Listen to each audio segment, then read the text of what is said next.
welcome to Speedy Workflows with Atom. In this course, we're going to see how GitHub's new editor, Atom, can help us optimize our daily workflows. Throughout this course, we're going to be challenging ourselves to break free from our old and slower methods to adopt new and more efficient ones. We'll start with the basics. We'll take a look at setting up new themes, as well as tweaking a few important settings. Then we're going to focus on finding files as fast as we can. A lot of time in development can go wasted on finding files in your project. After that, we're going to dive into snippets. We'll take a look at some of the useful ones that come out of the box, and then we'll go about making some powerful ones of our own. The next thing we'll take a look at is the GitHub integration.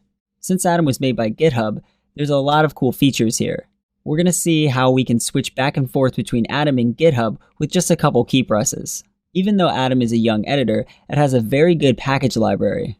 In this section, we're going to take a look at some of the essential packages that we need to use to help us in our daily tasks.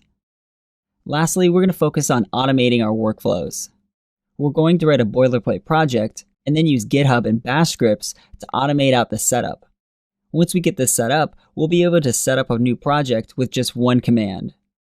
So if you're a fan of working fast, then this is the course for you.